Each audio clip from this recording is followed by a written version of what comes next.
Oh. Aucun COPEC. Il réclame donc le paiement. Comment ça se passe avec l'enseignement catholique? On va peut-être les Justement, on écoute d'abord, ils vont détailler leur situation. Ensuite, on revient sur le plateau pour en discuter. D'accord, c'est ce qu'on fait de suite. Nous sommes le collectif des enseignants catholiques en attente de postes budgétaires. Et depuis 2009, et bien avant même, jusqu'à ce jour, nous sommes sans situation administrative et financière.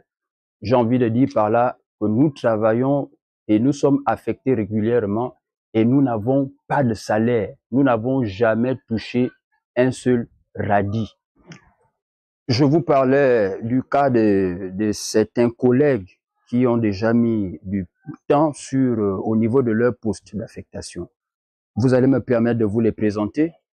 Nous avons la maîtresse Judith qui a déjà 14 ans affectée régulièrement à son poste. Elle n'a jamais touché un seul rond. Voilà la maîtresse Judith, 14 ans, sans être payée. Je vais également vous présenter la maîtresse Nadia, qui a été recrutée en 2016. Et jusqu'à ce jour, elle n'a même pas un seul franc. Sans oublier la maîtresse Abegandong Nadège, depuis 2010 à ce jour, elle n'a rien du tout. La maîtresse Ingrid, depuis 2009, même pas un franc qu'elle a touché, aucune allocation. Nous ne sommes même pas assurés. Nous ne sommes pas assurés. La maîtresse Mirabel, depuis 2012 à ce jour, rien du tout. Elle n'a aucun salaire, elle n'a aucun franc. On fait comment? Elle a des enfants. C'est difficile. Comment est-ce que nous faisons? Nous avons les autres maîtresses qui sont là, qui Elsa, Joséphine, qui aussi vivent la même situation que nous. Quand je dis que nous n'avons pas un franc, c'est que même pas un radis. Nous payons le logement nous-mêmes, nous payons le transport nous-mêmes. Les soins de santé, c'est nous-mêmes. Des fois, nous tombons malades. Nous sommes obligés d'abandonner l'offectation pour aller se faire traiter. Et nous revenons d'où? De Mabanda, des kilomètres et des kilomètres, là où il n'y a même pas un seul dispensaire. Imaginez-vous, un enseignant. Vous imaginez un enseignant parcourir 100 km, 200 km pour rejoindre le centre hospitalier le plus proche pour se faire soigner. Lorsque nous avons été recrutés, on nous a donné l'assurance que nous aurons des salaires dans les 6 mois qui devaient suivre. Mais jusqu'à maintenant, nous n'avons même pas un seul franc. Nous n'avons pas un seul franc. La dernière fois, nous avons reçu, c'était quoi là? Je pense la PIP, des quittances. C'est la seule chose que nous avons touchée.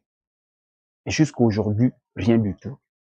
En 2017, nous avons eu cela. Également en 2015, c'est tout ce qu'on a reçu. Et nous avons les quittances. Nous sommes même allés jusqu'à la solde pour vérifier les noms en machine. Ils nous ont dit qu'on attribue un numéro aux enseignants qui n'ont pas encore de matricule, qui n'ont pas de situation. Nous avons espoir que ces quittances-là, à travers le numéro qu'on nous avait donné, par exemple, on pouvait avoir une trace favorable. Mais rien.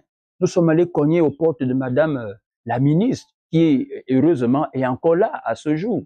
Nous avons été reçus par le conseiller, mais sans suite. Et je tenais à rappeler que le gouvernement sortant au mois de juin 2023 avait lancé un recensement des enseignants sans salaire. Et nous avons fait ce recensement. Mais à ce jour, on nous fait comprendre qu'à notre grande surprise, on nous fait comprendre que nous, les enseignants catholiques, nous ne sommes pas concernés par ce dit recensement. Nous nous posons donc la question de savoir qui est-ce que nous enseignons, puisque nous enseignons les jeunes Gabonais.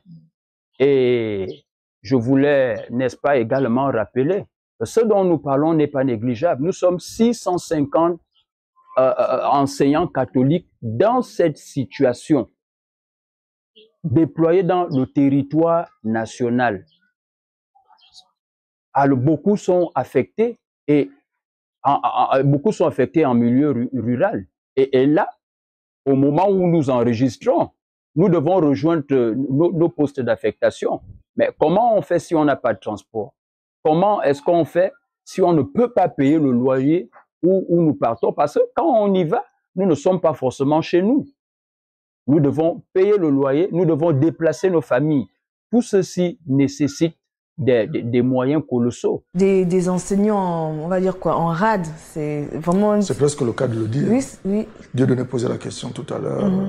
Comment ça se passe pour eux? Comment ça se passait déjà avant entre l'Église catholique et la fonction publique? Moi, je pense que... Non, c'est plutôt entre l'Église catholique et le ministère de l'Éducation nationale. Bon, ça c'est l'une des premières choses. La seconde, c'est que l'État vient de libérer un certain nombre de postes budgétaires. Tout à fait, oui. Leur problème devrait pouvoir trouver une solution rapidement. Malheureusement, non. Non? Malheureusement, non. Parce qu'ils ont une direction qui n'a rien à voir avec la direction, je ne sais pas comment on peut l'appeler, la direction de l'éducation nationale. Ils ont une direction des écoles privées catholiques. On dit bien privé, on dit bien privé. Catholique. Donc normalement, c'est l'Église qui devrait être prise en charge par l'Église. D'abord. Et ensuite, je pense que le gouvernement devrait venir en appoint. Puisque l'éducation donnée, c'est aux populations, aux jeunes Gabonais. Donc, le gouvernement devrait venir en appoint. Mais au premier plan, c'est l'Église. C'est l'Église. Ils enseignent dans des établissements catholiques privés. Ce ne sont pas des établissements privés. Mais là... c'est des établissements reconnus d'utilité publique par le ministère de l'Éducation nationale. Donc je pense que les arrangements devraient pouvoir se faire facilement. Madame le ministre de l'Éducation devrait vraiment regarder ce problème-là de plus près pour qu'on évite une implosion sociale. Parce qu'ils sont très nombreux, ils dépassent la centaine, ils doivent être dans les 400. Donc il est important que la direction de ces établissements privés catholiques et la direction qui s'occupe des établissements publics, donc le ministère de l'Éducation nationale, se mettent autour d'une table pour regarder ces problèmes. Ça ne sert à rien de le fuir, parce que c'est un problème qui reviendra à chaque début d'année. Pour preuve, ils sont là, pour la plupart à Libreville, alors qu'ils sont affectés à l'arrière-pays, dans l'arrière-pays.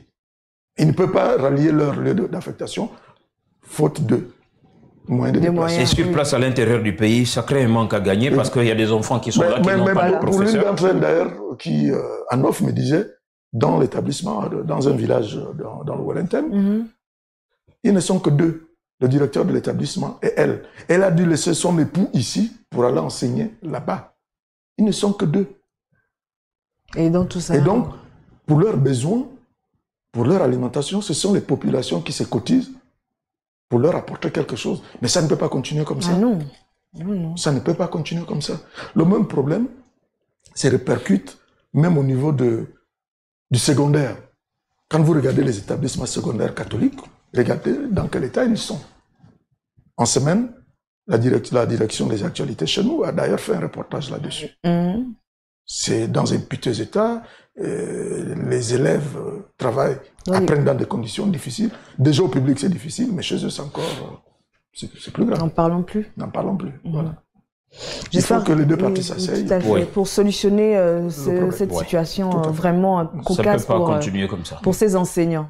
Parce que c'est quand même... on est en train de former là des futurs cadres gabonais. Oui, eux qui forment des élites de notre pays. De notre pays, donc il faut qu'ils travaillent dans de bonnes conditions. Acceptables. Au moins ça. Et en commençant quand même par un salaire. C'est le minimum. C'est ça le minimum. Oui. C'est ça le minimum. Très bien, toute autre situation. C'est quand tu as un salaire, écoute, tu peux bomber le torse devant une femme, face à une femme. Et ça vous confère un respect, monsieur. Oui, ça confère un raison respect. Pour laquelle je badine pas avec ce que je fais.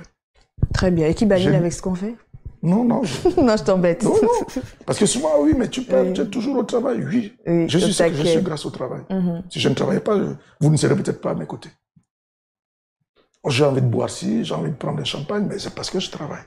Bien sûr, un peu comme tout. C'est orienté, ne t'engouffre pas. Oh, t'inquiète. Lui, je connais, il aime faire son original. Je ne vais pas rentrer dans son jeu. C'est orienté.